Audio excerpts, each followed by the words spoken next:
कर्पूरिघोरं करुणावतारं संसारसारं भुजगेन्द्रहारं सदा वसन्तं हृदयारविन्दे भवं भवानी सहितं नमामि। श्री शिवाय नमस्तुभ्यम। आप सुन रहे हैं श्री शिव महापुराण कथा रुद्र संहिता के द्वितीय खंड सती से। आज की कथा में हम सुनेंगे श्री विष्णु और देवताओं से अपराजित दधीचि का उनके लिए श्राप और शुवर पर अनुग्रह। देवताओं के सहित ब्रह्मा का विष्णुलोक में जाकर अपना दुख निवेदन करना, श्री विष्णु का उन्हें शिव से क्षमा मांगने की अनुमति देकर उनको साथ में लेकर कैलाश पर जाना और भगवान शिव से मिलना, देवताओं के द्वारा भगवान शिव की स्तुति, भगवान शिव का देवता आदि के अंगों के ठीक होने और दक्ष के जीवित होने का उनको वरदान देना, श्री हरि आदि के साथ यज्ञ मंडप में पधार कर शिव का दक्ष को जीवित करना तथा दक्ष और विष्णु आदि के द्वारा उनकी स्तुति करना। और इसी के साथ हम सुनेंगे भगवान शिव का दक्ष को अपनी भक्त वत्सलता, ज्ञानी भक्त की श्रेष्ठता तथा तीनों देवताओं की एकता बताना, दक्ष का अपने यज्ञ को पूर्ण करना, सब देवता आदि का अपने अपने स्थान को चले जाना, सती खंड का उपसंहार और महात्म्य। आज हम इस पावन कथा का रसपान कर रहे हैं। भक्तजनों, आपको बता दूं कि शिव पुराण की आज की कथा में हम सती खंड से आखिरी कथा सुन रहे हैं। इसके बाद हम शिव पुराण की कथा में प्रतिदिन पार्वती खंड की कथाएं सुनेंगे। तो आइए भगवान शंकर और देवी सती का ध्यान करते हुए सभी बोलिए श्री शिवाय नमस्तुभ्यम। ब्रह्मा जी नारद जी से कहते हैं कि हे नारद, भक्त वत्सल भगवान विष्णु राजा शुभ का हित साधन करने के लिए ब्राह्मण का रूप धारण करके दधीचि के आश्रम पर गए। वहां उन जगत गुरु श्रीहरि ने शिव भक्त शिरोमणि ब्रह्मा ऋषि दधीचि को प्रणाम करके शुभ के कार्य की सिद्धि के लिए उद्यत होकर उनसे यह बात कही। श्री विष्णु उनसे बोले कि भगवान शिव की आराधना में तत्पर रहने वाले अविनाशी ब्रह्म ऋषि दधीचि, मैं तुमसे एक वर मांगता हूं, उसे तुम मुझे दे दो। शिव के कार्य की सिद्धि चाहने वाले देवादिदेव श्रीहरि के इस प्रकार याचना करने पर शैव शिरोमणि दधीचि ने शीघ्र ही भगवान विष्णु से इस प्रकार कहा। दधीचि बोले, हे ब्राह्मण, आप क्या चाहते हैं? यह मुझे ज्ञात हो गया है। आप राजा शुभ का काम बनाने के लिए साक्षात भगवान श्री हरि ही ब्राह्मण का रूप धारण करके यहाँ पर आए हैं। इसमें संदेह नहीं कि आप पूरी मायावी हैं। किंतु हे देवेश, हे जनार्दन, मुझे भगवान रुद्र की कृपा से भूत, भविष्य और वर्तमान तीनों कालों का ज्ञान सदा ही बना रहता है। हे सुवर्त, मैं आपको जानता हूँ। आप पापहारी श्री हरि एवं विष्णु हैं। यह ब्राह्मण का विष छोड़िए। आप दुष्ट बुद्धि वाले राजा शुभ ने आपकी आराधना की है, इसीलिए तो आप यहाँ पधारे हैं। हे भगवान, हे हरे, आपकी भक्त वत्सलता को मैं भी जानता हूँ। इस छल को छोड़िए। आप अपने रूप को ग्रहण कीजिए और भगवान शंकर के स्मरण में अपने मन को लगाइए। मैं भगवान शंकर की आराधना में लगा रहता हूँ। ऐसी दशा में यदि मुझसे किसी को भय हो तो आप उसे यत्न पूर्वक सत्य की शपथ के साथ कहिए। मेरा मन शिव के स्मरण में ही लगा रहता है। मैं कभी झूठ नहीं बोलता। इस संसार में किसी देवता या दैत्य से भी मुझे कोई भय नहीं होता। यह सुनकर श्री विष्णु दधीचि से बोले, उत्तम व्रत का पालन करने वाले हे दधीचि, तुम्हारा भय सर्वथा नष्ट ही है, क्योंकि तुम शिव की आराधना में तत्पर रहते हो, इसीलिए सर्वज्ञ हो। परंतु मेरे कहने से तुम एक बार अपने प्रतिद्वंदी राजा शिव से जाकर कह दो कि हे राजेंद्र, मैं तुमसे डरता हूं। भगवान विष्णु का ये वचन सुनकर भी शैव शिरोमणि महामुनि दधीचि निर्भय ही रहे और हंसकर श्री हरे से बोले। दधीचि ने कहा कि मैं देवादिदेव पिनाक पाणी भगवान शंभु के प्रसाद से कहीं कभी किसी से और किंचित मात्र भी नहीं डरता हूँ। सदा ही मैं निर्भय रहता हूँ। इस पर श्री हरि ने मुनि को दबाने की चेष्टा की और देवताओं ने भी उनका साथ दिया, किंतु सबके सभी अस्त्र कुंठित हो गए। तदंतर भगवान श्री हरि ने अगणित गणों की सृष्टि की, परंतु महर्षि ने उनको भी भस्म कर दिया। तब भगवान ने अपनी अनंत विष्णु मूर्ति प्रकट की। यह सब देखकर च्यवन कुमार ने वहां जगदीश्वर भगवान विष्णु से कहा। दधीची बोले, हे महाबाहु, माया को त्याग दीजिए। विचार करने से यह प्रतिभास मात्र प्रतीत होती है। हे माधव, मैंने सहस्त्रों दुर्विज्ञेय वस्तुओं को जान लिया है। आप मुझ में अपने सहित संपूर्ण जगत को देखिए। निरालस्य होकर मुझ में ब्रह्मा एवं रुद्र का भी आप दर्शन कीजिए। मैं आपको दिव्य दृष्टि देता हूँ। ऐसा कहकर भगवान शिव के तेज से पूर्ण शरीर वाले च्यवन कुमार दधीची मुनि ने अपने देह में समस्त ब्रह्मांड का उनको दर्शन कराया। तब भगवान विष्णु ने उन पर पुनः कोप करना चाहा। इतने में ही मेरे साथ राजा शुभ वहां पर आ पहुंचे। हे नारद, मैंने निश्चेष्ट खड़े हुए भगवान पद्मनाभ को तथा देवताओं को क्रोध करने से रोका। मेरी बात को सुनकर इन लोगों ने ब्राह्मण दधीची को परास्त नहीं किया। श्री हरि उनके पास आए और उन्होंने मुनि को प्रणाम किया। तदंतर शुभ अत्यंत दीन होकर उन मुनीश्वर दधीची के निकट गए और उन्हें प्रणाम करके प्रार्थना करने लगे। शिव बोले, हे मुनिश्रेष्ठ, शिव भक्त, हे शिरोमणि, मुझ पर आप प्रसन्न होइए। हे परमेश्वर, आप दुर्जनों की दृष्टि से दूर रहने वाले हैं, मुझ पर कृपा कीजिए। ब्रह्मा जी इतनी कथा सुनाकर नारद जी से आगे कहते हैं कि हे नारद, राजा शुभ की यह बात सुनकर तपस्या के निधि ब्राह्मण दधीची ने उन पर अनुग्रह किया। तत्पश्चात श्री विष्णु आदि को देखकर वे मुनि क्रोध से व्याकुल हो गए और मन ही मन शिव का स्मरण करके विष्णु तथा देवताओं को श्राप देने लगे। दधीची ने कहा कि देवराज इंद्र के सहित देवताओं और मुनीश्वरों, तुम लोग रुद्र की क्रोधाग्नि से श्री विष्णु तथा अपने गणों के सहित पराजित और ध्वस्त हो जाओ। देवताओं को इस तरह से श्राप देकर शिव की ओर देखकर देवताओं और राजाओं के पूजनीय द्विज श्रेष्ठ दधीची ने कहा कि हे राजेंद्र, ब्राह्मण ही बली और प्रभावशाली होते हैं। ऐसा स्पष्ट रूप से कहकर ब्राह्मण दधीची अपने आश्रम में प्रविष्ट हो गए। फिर दधीची को नमस्कार मात्र करके शिव अपने घर की ओर चले गए। तत्पश्चात भगवान विष्णु देवताओं के साथ जैसे आए थे उसी तरह से अपने बैकुंठ लोक को लौट गए। इस प्रकार वह स्थान स्थानेश्वर नामक तीर्थ के रूप में प्रसिद्ध हो गया। स्थानेश्वर की यात्रा करके मनुष्य शिव का सायुज्य प्राप्त कर लेता है। हे तात, मैंने तुम्हें संक्षेप से शिव और दधीची के विवाद की कथा सुनाई है और भगवान शंकर को छोड़कर केवल ब्रह्मा और विष्णु को ही जो श्राप प्राप्त हुआ उसका भी तुमसे वर्णन किया है। जो शिव और दधीची के विवाद संबंधी इस प्रसंग का नित्य पाठ करता है वह अपमृत्यु को जीतकर देहत्याग के पश्चात ब्रह्मालोक में जाता है। जो इसका पाठ करके रणभूमि में प्रवेश करता है उसे कभी मृत्यु का कोई भय नहीं होता तथा वह निश्चय ही विजयी होता है। इतनी बात सुनकर नारद जी ने ब्रह्मा जी से कहा कि हे विधाते, हे महाप्राग, आप शिव तत्व का साक्षात्कार कराने वाले हैं। आपने यह बड़ी अद्भुत एवं रमणीय शिवलीला सुनाई है। हे तात, वीर वीरभद्र ने जब दक्ष के यज्ञ का विनाश करके कैलाश पर्वत पर चले गए तब क्या हुआ, यह हमें बताइए। तब ब्रह्मा जी नारद जी से बोले कि हे नारद, रुद्रदेव के सैनिकों ने जिनके अंग भंग कर दिए थे वे समस्त प्राजित देवता और मुनि उस समय मेरे लोक में आए। वहां मुझ स्वयंभू को नमस्कार करके सभी ने बारंबार मेरा सत्वन किया। तदंतर अपने कलेशों को पूर्ण रूप से मुझे सुनाया। उनके कलेशों को सुनकर मैं पुत्र शोक से पीड़ित हो गया और अत्यंत व्यग्र होकर व्यथित चित्त से बड़ी ही चिंता करने लगा। फिर मैंने भक्ति भाव से भगवान विष्णु का स्मरण किया। इससे मुझे समयोचित ज्ञान प्राप्त हुआ। तदंतर देवताओं और मुनियों के साथ मैं विष्णु लोक में गया और वहां पर भगवान विष्णु को नमस्कार एवं नाना प्रकार के स्तोत्रों के द्वारा उनकी स्तुति करके उनसे अपना दुख मैंने निवेदन किया। मैंने उनसे कहा कि हे देव, जिस तरह भी यज्ञ पूर्ण हो, यजमान जीवित हो और समस्त देवता तथा मुनि सुखी हो जाएं, आप वैसा ही उपाय कीजिए।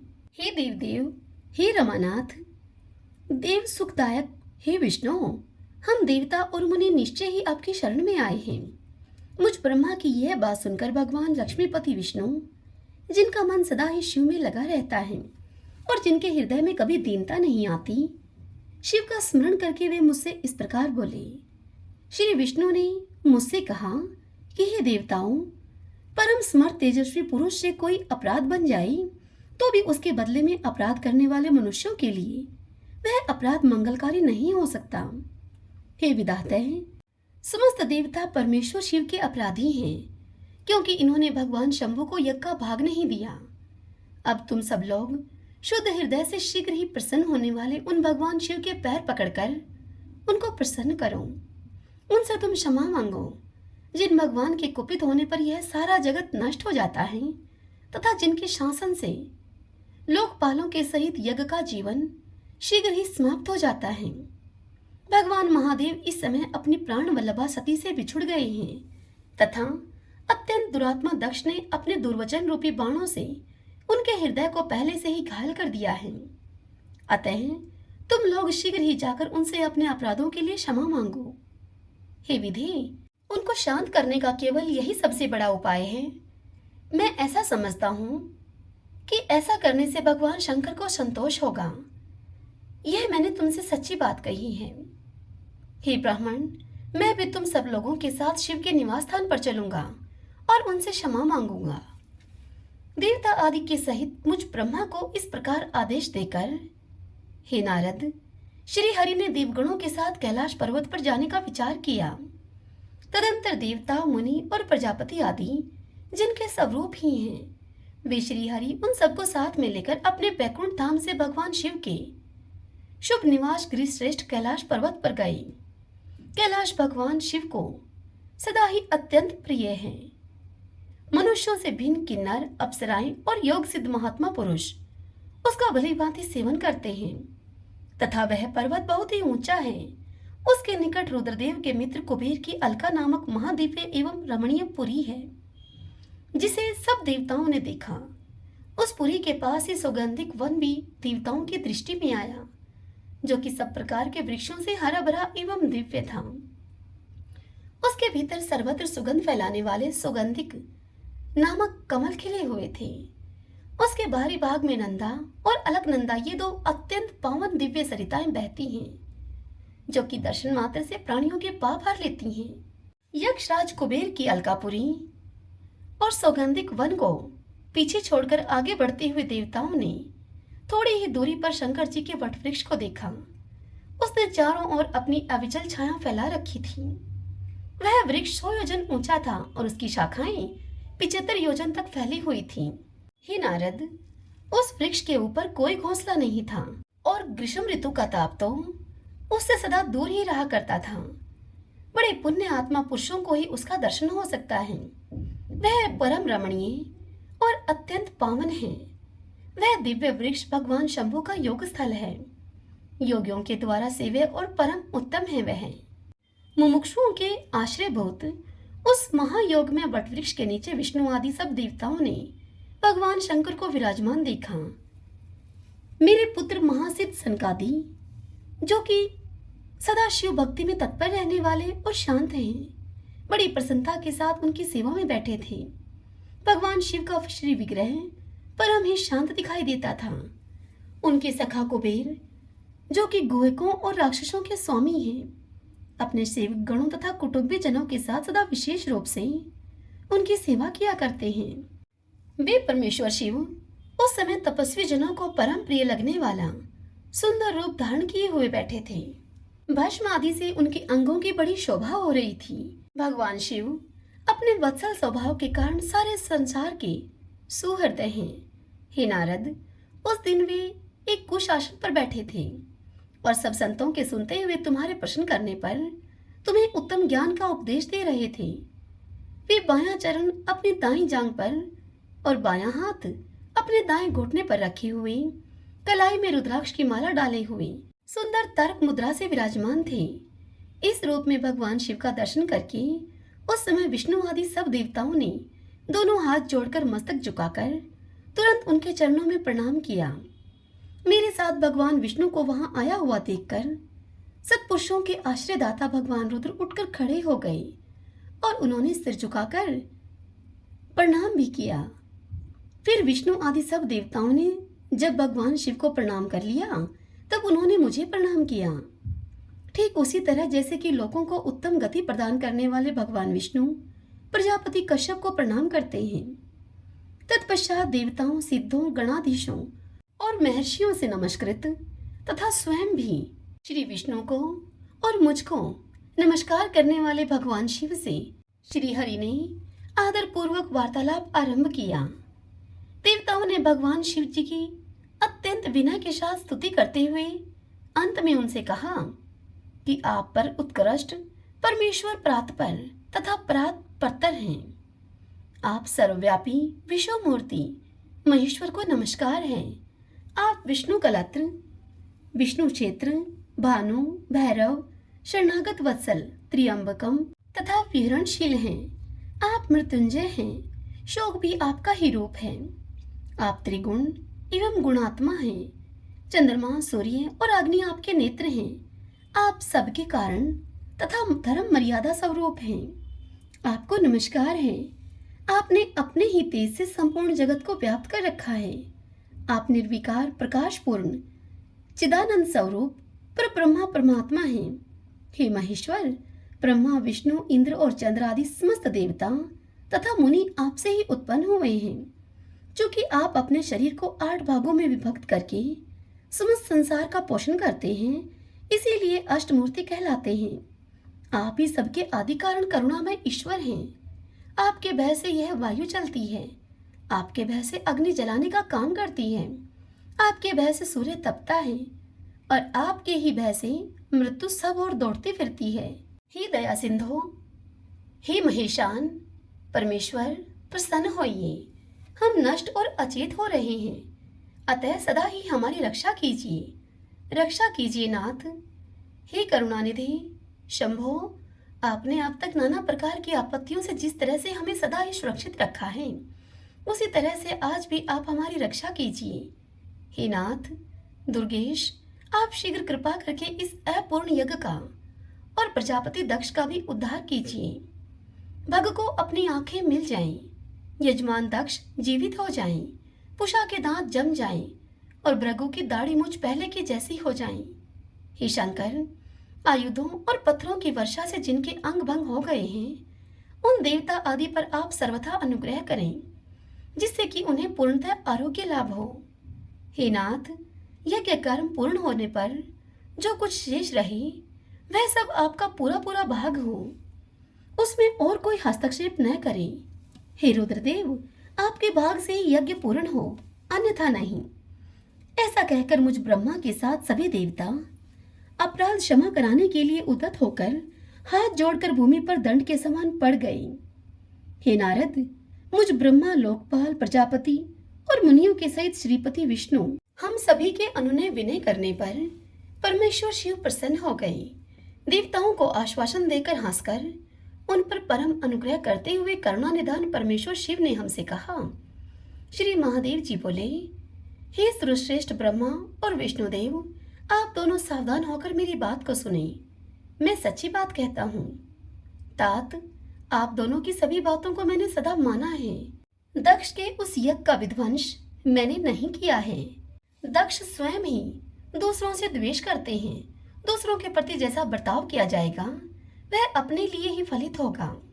अतः ऐसा कर्म कभी नहीं करना चाहिए जो कि दूसरों को कष्ट देने वाला हो। दक्ष का मस्तक जल गया है, इसीलिए इनके सिर के स्थान में बकरे का सिर जोड़ दिया जाए। भग देवता मित्र की आंख से अपने यज्ञ भाग को देखे। हे तात, पुषा नामक देवता जिनके दांत टूट गए हैं वह यजमान के दांतों से भली भांति पीसे गए यज्ञ अन्न का भक्षण करे। यह मैंने सच्ची बात कही है। मेरा विरोध करने वाले भृगु की दाढ़ी के स्थान में बकरे की दाढ़ी लगा दी जाए। शेष सभी देवताओं के जिन्होंने मुझे यज्ञ भाग के रूप में यज्ञ की अवशिष्ट वस्तुएं दी हैं, सारे अंग पहले की भांति ठीक हो जाएं। अर्धवर्यु आदि यागिकों में से जिनकी भुजाएं टूट गई हैं वे अश्विनी कुमारों की भुजाओं से, और जिनके हाथ नष्ट हो गए हैं वे पुषा के हाथों से अपने काम चलाएं।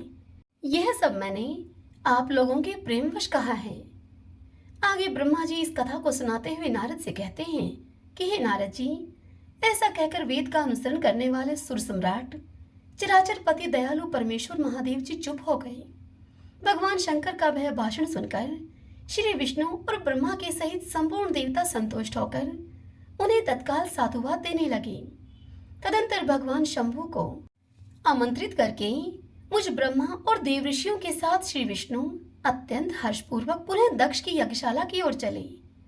इस प्रकार उनकी प्रार्थना से भगवान शंभु विष्णु आदि देवताओं के साथ कनखल में स्थित प्रजापति दक्ष की यज्ञशाला में पधारे। उस समय रुद्रदेव ने वहां पर यज्ञ का और विशेषतः देवताओं और ऋषियों का जो वीरभद्र के द्वारा विध्वंस किया गया था उसको देखा। स्वाहा स्वधा पूषा तुष्टि धृति सरस्वती अन्य समस्त ऋषि पितृ अग्नि तथा अन्य बहुत से यक्ष गंधर्व और राक्षस वहां पड़े थे। उनमें से कुछ लोगों के अंग तोड़ डाले गए थे, कुछ लोगों के बाल नोच डाले गए थे और कितने ही उस सम्रांगण में अपने प्राणों से भी हाथ धो बैठे थे। उस यज्ञ की वैसी दुरावस्था देखकर भगवान शंकर ने अपने गणनायक महापराक्रमी वीरभद्र को बुलाकर हंसते हुए उससे कहा कि हे महाबाहु वीरभद्र, यह तुमने कैसे काम किया?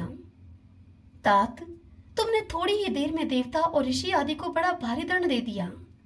वत्स, जिसने ऐसा द्रोहपूर्ण कार्य किया, इस विलक्षण यज्ञ का आयोजन किया और जिसे ऐसा फल मिला, उस दक्ष को तुम शीघ्र ही यहाँ पर ले आओ।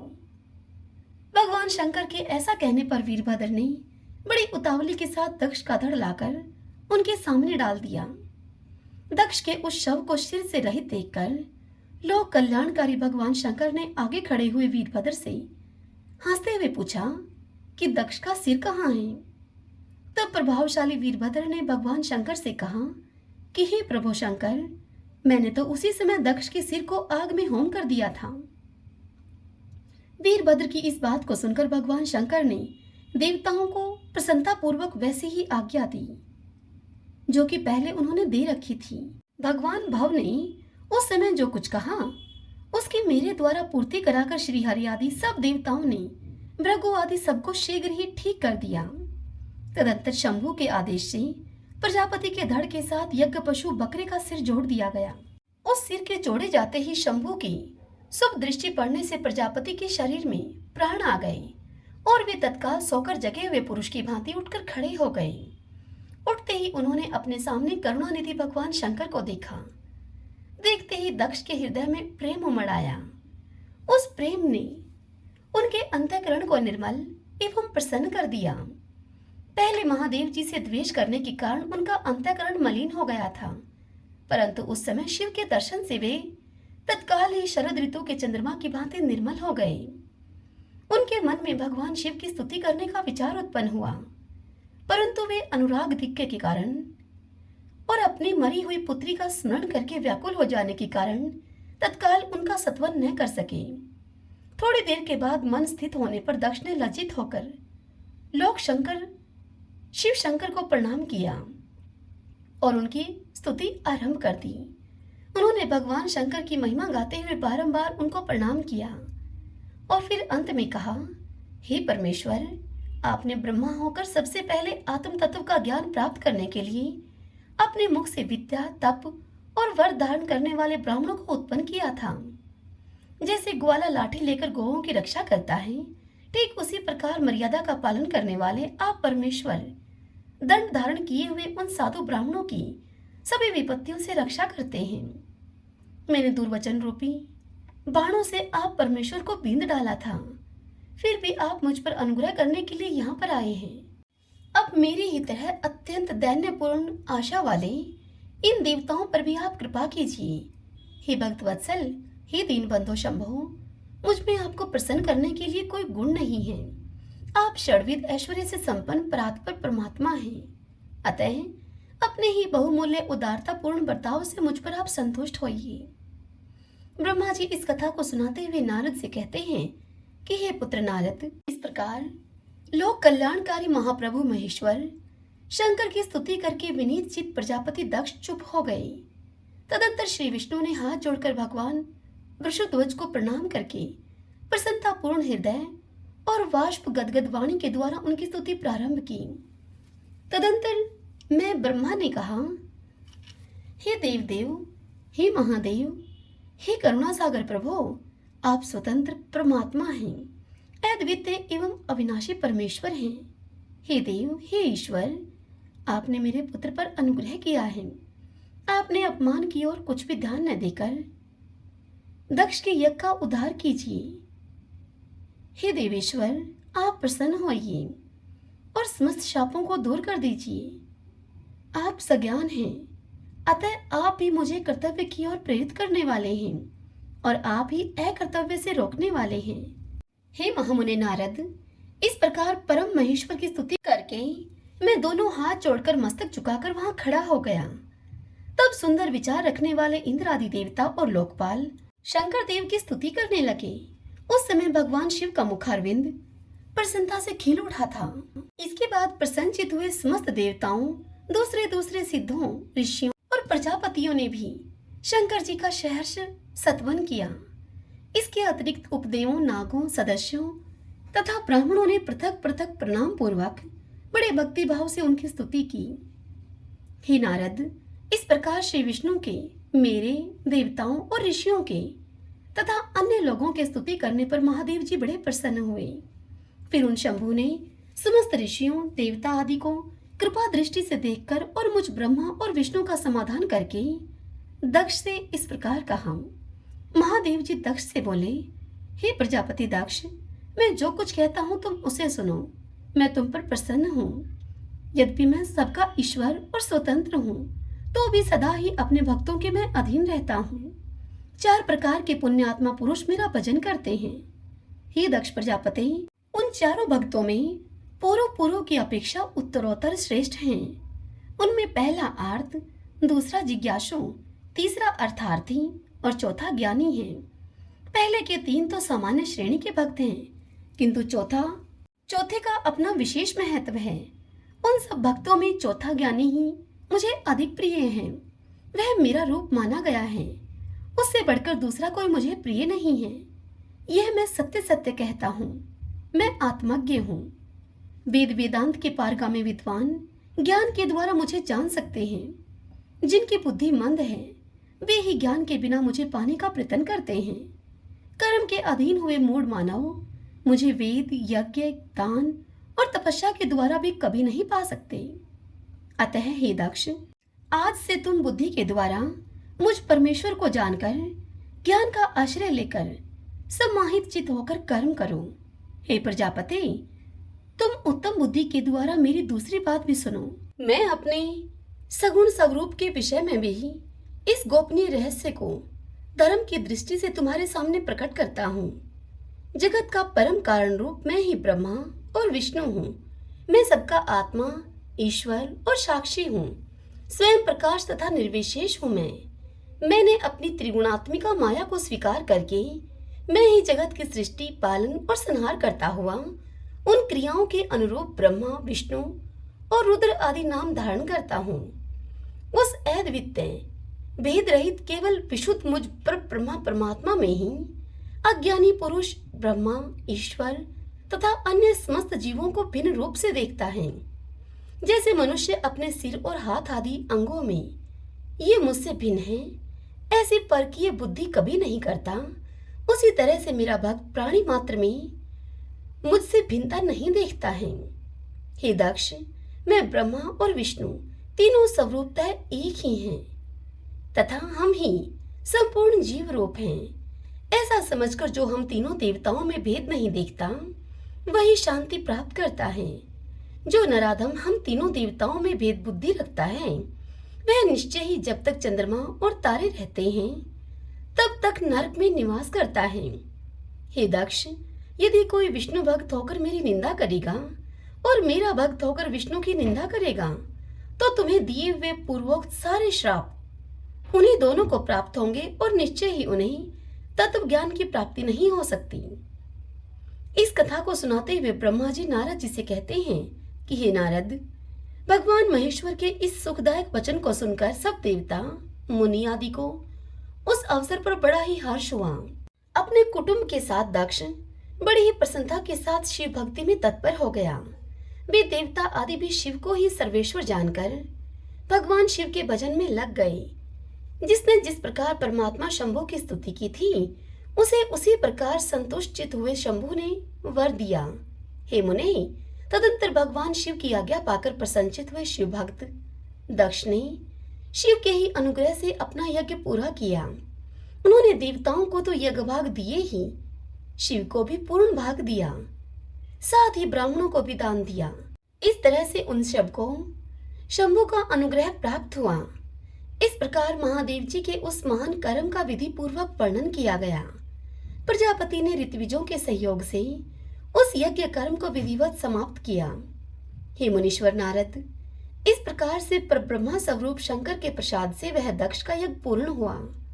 तदंतर सब देवता और ऋषि संतुष्ट होकर भगवान शिव के यश का वर्णन करते हुए अपने अपने स्थान को चले गए। दूसरे लोग भी उस समय वहां से सुखपूर्वक विदा हो गए।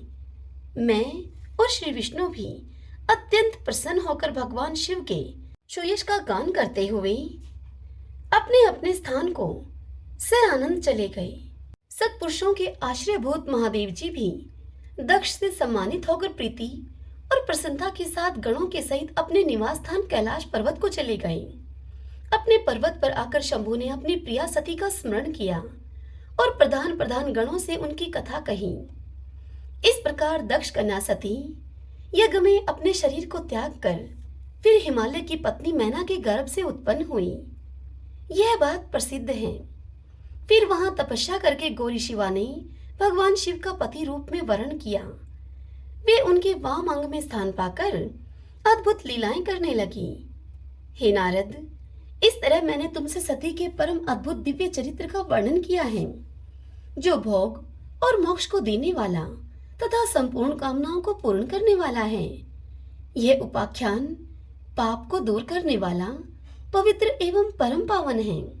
स्वर्ग, यश तथा आयु को देने वाला तथा पुत्र पौत्र रूप फल प्रदान करने वाला है। हे तात, जो भक्तिमान पुरुष भक्ति भाव से लोगों को यह कथा सुनाता है, वह इस लोक में संपूर्ण कर्मों का फल पाकर परलोक में परम गति को प्राप्त कर लेता है। हरि ओम तत्सत। श्री शिवाय नमस्तुभ्यम। भगतजनों, आज की यह कथा यहीं पर पूर्ण हुई। इससे आगे की कथा कल हम अगले खंड तृतीय खंड पार्वती खंड में सुनेंगे। कल की कथा में हम सुनेंगे हिमालय के स्थावर जंगम दिव्य स्वरूप एवं दिव्य यत्व का वर्णन, मैना के साथ उनका विवाह तथा मैना आदि को पूर्व जन्म में प्राप्त हुए सनकादि के श्राप एवं वरदान का कथन। भगतजनों, कल से हम देवी पार्वती की कथाओं का रसपान करेंगे। सभी बोलिए शिव शंकर भगवान की जय। ओम नमः शिवाय। आशा करती हूँ आज की यह कथा आपको पसंद आई होगी।